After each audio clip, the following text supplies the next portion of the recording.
प्रयागराज का वो खूनी संडे, उत्तर प्रदेश का प्रयागराज, जिसे हम और आप अमूमन संगम की पावन भूमि, संतों के समागम और अध्यात्म के केंद्र के रूप में जानते हैं। लेकिन साल 2026 की एक ढलती शाम, इसी शहर की एक संकरी और घनी आबादी वाली गली में कुछ ऐसा होने वाला था जो इस पूरे शहर की रूह को कंपा कर रख देने वाला था। सिटी जोन का कोतवाली थाना क्षेत्र और उसका एक शांत इलाका साउथ मलाका। आम दिनों की तरह लोग अपने घरों में चाय की चुस्कियां ले रहे थे। गलियों में बच्चों के खेलने की आवाजें आ रही थी। लेकिन किसी को अंदाजा नहीं था कि इसी मोहल्ले के एक बंद मकान के भीतर मौत अपना सबसे वीभत्स तांडव खेल रही है। एक ऐसा सनसनीखेज हत्याकांड जिसने यूपी पुलिस के आला अफसरों के पैरों तले से जमीन खिसका दी। एक दो नहीं, बल्कि एक ही परिवार के 4 लोगों की बेरहमी से हत्या। और जब पुलिस इस बंद मकान के भीतर दाखिल हुई तो फर्श पर बहता खून और चारों तरफ फैली खामोशी चीख चीख कर एक ही कहानी बयां कर रही थी कि कातिल कोई आम अपराधी नहीं, बल्कि कोई ऐसा शैतान था जिसे खून और दौलत की ऐसी प्यास थी जिसे बुझाने के लिए उसने सारे रिश्तों का कत्ल कर दिया। लेकिन सबसे बड़ा सस्पेंस तो अभी बाकी था। आखिर कौन था वो कसाई? पुलिस के पास न तो कोई चश्मदीद था, न कोई सुराग। समय तेजी से बीत रहा था और कातिल शहर छोड़ने की फिराक में था। पुलिस के पास सिर्फ 12 घंटे थे और इन 12 घंटों की उल्टी गिनती में जो सच सामने आया उसने कानून के रखवालों को भी हैरान कर दिया। घटना की शुरुआत होती है उस वक्त जब कोतवाली पुलिस को एक फोन आता है। फोन पर दूसरी तरफ से घबराई हुई आवाज में कोई बताता है कि साउथ मलाका के एक घर में कुछ अजीब हलचल है और घर का दरवाजा अंदर से बंद है। लेकिन कोई जवाब नहीं मिल रहा। पुलिस की एक टीम तुरंत मौके के लिए रवाना होती है। जब पुलिस टीम साउथ मलाका की उस तंग गली में पहुंचती है तो बाहर लोगों की भीड़ जमा थी। पुलिस दरवाजा तोड़कर जैसे ही घर के भीतर दाखिल होती है, हवा में फैले खून की गंध सीधे पुलिस कर्मियों के नथुनों से टकराती है। अंदर का नजारा इतना खौफनाक था कि कमजोर दिल वाले उसे देख भी ना पाए। घर के अलग अलग हिस्सों में 4 लाशें बिखरी पड़ी थी।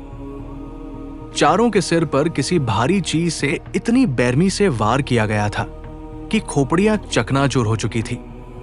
दीवारों पर खून के छींटे उड़े हुए थे, अलमारियां खुली थी, लॉकर टूटे हुए थे और सारा सामान बिखरा पड़ा था। साफ था कि यह सिर्फ रंजिश का मामला नहीं था, बल्कि इसके पीछे एक बहुत बड़ी डकैती या लूट को अंजाम दिया गया था। प्रयागराज के पुलिस कमिश्नर से लेकर आईजी और फॉरेंसिक एक्सपर्ट्स की टीमें रात के सन्नाटे को चीरती हुई मौके पर पहुंच गई। पूरे उत्तर प्रदेश में इस चौहरे हत्याकांड की खबर आग की तरह फैल गई। मीडिया के कैमरे घर के बाहर जमा हो चुके थे। हर किसी के ज़हन में बस एक ही सवाल था, इतनी चाक चौबंद सुरक्षा वाले सिटी जोन में इस तरह की दुस्साहसिक वारदात को किसने अंजाम दिया? प्रयागराज पुलिस के सामने अब तक की सबसे बड़ी चुनौती थी। 4 लोगों की हत्या हो चुकी थी और चुनाव या कानून व्यवस्था के मोर्चे पर बैठी सरकार के लिए यह कानून व्यवस्था पर एक बड़ा सवालिया निशान था। पुलिस के पास वक्त बहुत कम था। कातिल वारदात को अंजाम देकर फरार हो चुका था और अगर वो एक बार प्रयागराज की सीमा पार कर जाता तो उसे पकड़ना नामुमकिन हो जाता। पुलिस ने तुरंत 5 अलग अलग टीमों का गठन किया। एक टीम घर के आसपास लगे सीसीटीवी कैमरों की फुटेज खंगालने में जुट गई।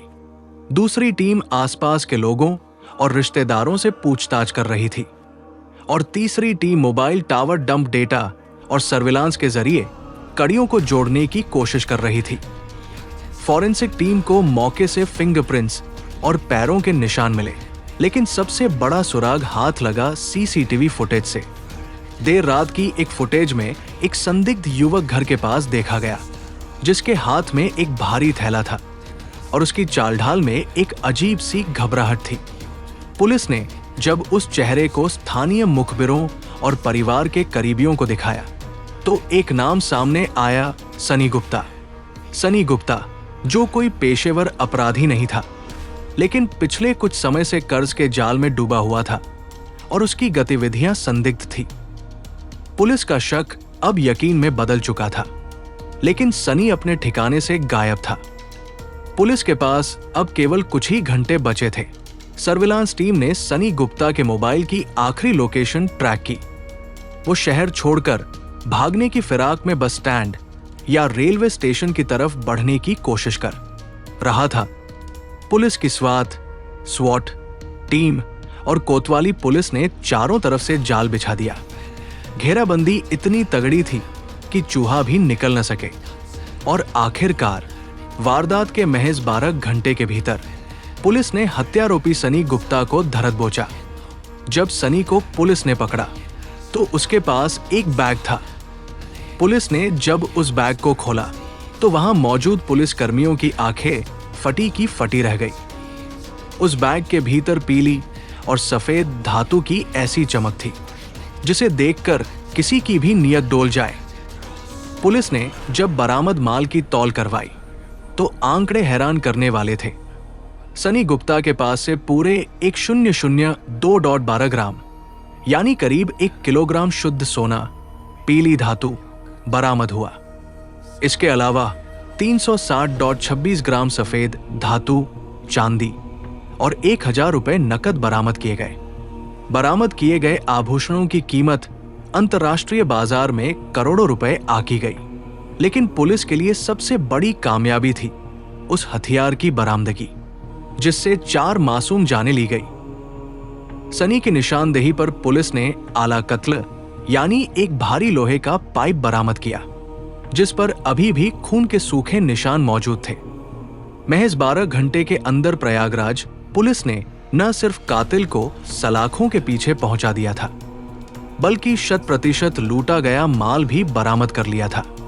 पुलिस कस्टडी में जब सनी गुप्ता से पूछताछ शुरू हुई तो उसने अपना जुर्म कबूल कर लिया। उसने बताया कि वो शॉर्टकट से अमीर बनना चाहता था।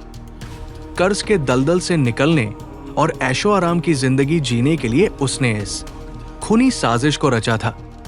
उसे पता था कि इस घर में भारी मात्रा में सोना और नकदी रखी हुई है। वो घर के भीतर घुसा, लेकिन जब घर के लोगों ने उसे पहचान लिया या विरोध किया तो सनक और लालच में आकर उसने पास पड़े लोहे के पाइप से एक-एक कर चारों लोगों के सिर पर ताबड़तोड़ वार कर दिए। चीखें उठीं और फिर हमेशा के लिए खामोशी छा गई। सनी को लगा था कि वो इस खूनी खेल को अंजाम देकर बच निकलेगा, लेकिन वो भूल गया था कि कानून के हाथ बहुत लंबे होते हैं। चंद घंटों की अमीरी के लालच ने एक हंसते खेलते परिवार को खत्म कर दिया और खुद सनी गुप्ता को हमेशा के लिए जेल की काल कोठरी में पहुंचा दिया, जहां अब उसका सामना सिर्फ और सिर्फ कानून की सख्त से सख्त सजा से होगा। प्रयागराज के इस चौहरे हत्याकांड ने एक बार फिर साबित कर दिया कि लालच इंसान को किस हद तक अंधा और हैवान बना सकता है। दोस्तों, इस खौफनाक वारदात और प्रयागराज पुलिस की इस त्वरित कार्रवाई पर आपकी क्या राय है? हमें कमेंट सेक्शन में जरूर बताएं। अगर आपको ये क्राइम स्टोरी पसंद आई हो तो वीडियो को लाइक करें, अपने दोस्तों के साथ शेयर करें और ऐसी ही और सनसनीखेज और सच्ची क्राइम स्टोरीज के लिए हमारे चैनल को सब्सक्राइब करना न भूलें। मिलते हैं अगली किसी सच्ची और खौफनाक दास्तान के साथ। तब तक के लिए सावधान रहें, सुरक्षित रहें। जय हिंद।